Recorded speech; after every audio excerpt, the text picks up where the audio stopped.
Hey, what's up everyone? John here from TestPrepInsight.com, and today I'm going to be reviewing Babbel Spanish.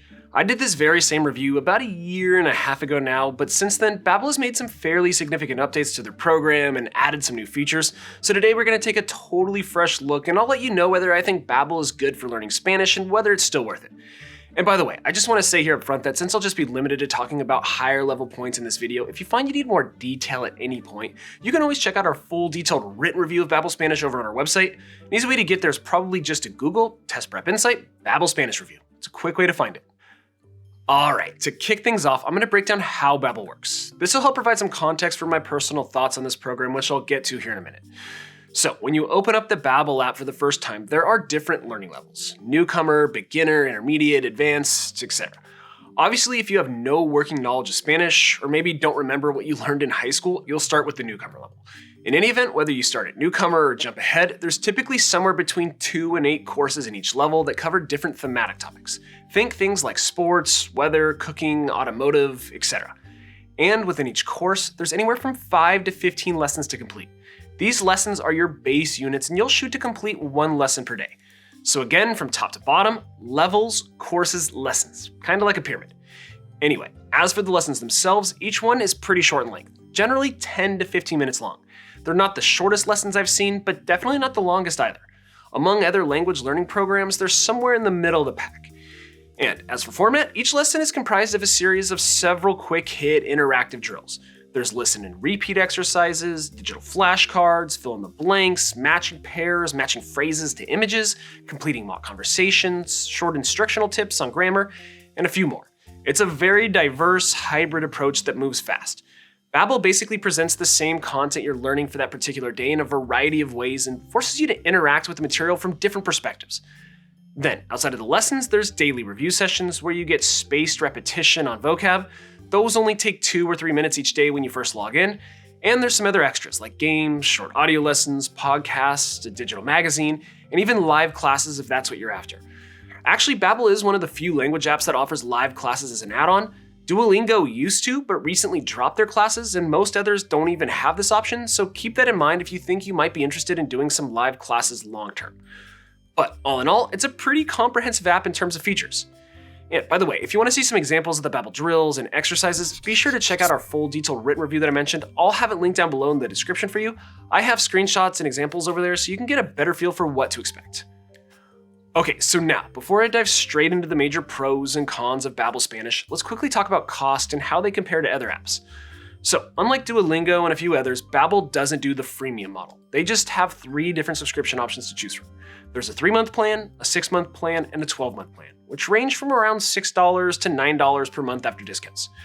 Or if you're looking to learn another language in addition to Spanish, Babbel also offers a one-time purchase lifetime plan, which costs around $300 and includes access to all of Babbel's languages. Now, putting this in perspective, Babbel isn't the cheapest app we've purchased and used, but it's not the most expensive either. Again, it's kind of in the middle of the pack. It's more expensive than Memrise and Duolingo, but cheaper than Pimsleur and Rosetta Stone. Plus, one important thing to note here is that Babbel is pretty aggressive with their deals and special promos, and you can almost always find a discount on their app, so make sure to check for codes.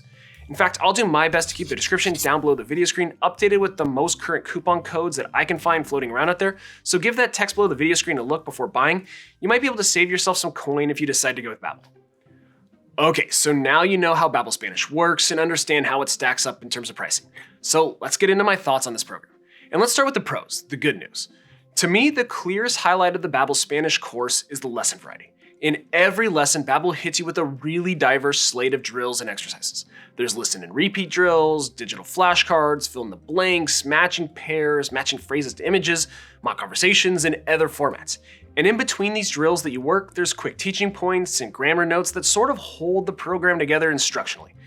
And by the way, the length of these lessons is perfect. At 10 to 15 minutes, they're not so short that you fly through them and they're over before you know it, like you get with Duolingo, but they're not so long that they drag, like the other hour-long lessons from other companies. In short, I really like the design and length of these lessons. Then, the second thing I like about Babbel Spanish are the spaced reviews. Every day when you log into the Babbel app, you're prompted to do a short review. Basically, Babbel takes vocab from old lessons you've completed previously and recirculates the words to help burn them into your brain. It's part of a learning science principle called spaced review, and it really works. Over the course of the program, you'll see every word at least a half dozen times over the course of months. Plus, you can choose how you want to review: flashcards, listening, speaking, or writing. Listening is my favorite choice, but I like that they give you optionality. Overall, their review system is just really strong. Then, third, one other aspect of the Babbel program that doesn't get enough attention in my opinion is their smart use of grammar. They found a real sweet spot with how they teach grammar. They don't clobber you with dense, boring instruction on grammar, but don't skip it altogether either, like some other apps do. Babbel works it into lessons with quick, one-slide teaching points and little call-out boxes that pop up every couple of minutes with a little quick tip. It's a very effective system.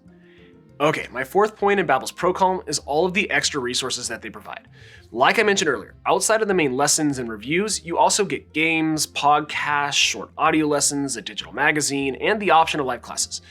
Among language learning apps, Babbel has one of the better stables of extra features. So for those looking for a more comprehensive program where you can get some tools outside of just daily lessons, Babbel would be a really solid choice here. And lastly, my final highlight here is Babbel's digital platform. Honestly, it's one of the best in the space. Whether you're on the mobile app or desktop, everything is quick, modern, and very easy to navigate. And the design of the exercises and drills is very sleek. It's just a really clean user experience that puts some other apps that I've tested to shame.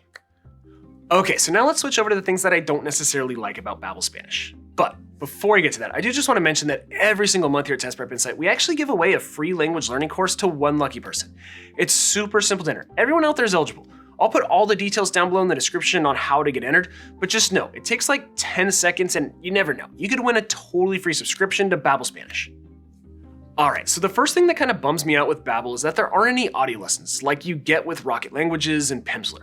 Babbel actually has these really good little audio lessons that are about 10 minutes long and are super fun to listen to, but there's only like 12 of them in total. They stop after the newcomer course. Personally, I think immersive audio lessons are huge for language learning, so I'd like to see Babbel extend these audio lessons to all of their levels, not just the newcomer course. To be clear, Babbel does have some short little mock conversation exercises in just about every single lesson, but I just like to see something more expansive for audio. Alright, so my second negative is that there is no video in this program. So some other programs like Busuu and Memrise use short video as part of their lessons, and I really like that. For visual learners, seeing fluent speakers actually engaging and using the language in context can have a big impact on comprehension.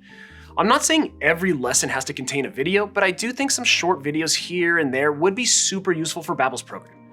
And finally, my last downside here is Babbel's speech recognition software. The bottom line is that it's just okay. It gives you feedback on your verbal exercises and does a decent job tracking what you're saying, but it's just not perfect. I'd say it's on par with Duolingo speech tech and not as good as others, like Rocket Languages or Rosetta Stone. It'll get the job done, but if you're looking for more detailed pronunciation feedback, other apps definitely have slicker software. Alright, that about does it for this review, so let's get to my final verdict. Overall, I really like Babbel Spanish. I've tested a dozen or so different programs at this point, and it's one of my favorites. For people looking for an app with digestible lessons that are on the shorter side, I think Babbel is a great alternative to Duolingo. The lessons are varied and comprehensive, the spaced reviews are effective for retaining new vocab, grammar is smartly layered into the program, and there's a bunch of cool perks like a killer user interface, podcasts, games, and live classes. Bottom line, for the money, Babbel is one of my favorite all-around programs and should be more than enough to help you get to an intermediate level of fluency. And that's all I got for you. I hope this video was helpful and you learned a little something about Babbel Spanish. If so, make sure to return the favor by subscribing to the channel, liking this video, dropping me a quick comment below. That would be really appreciated.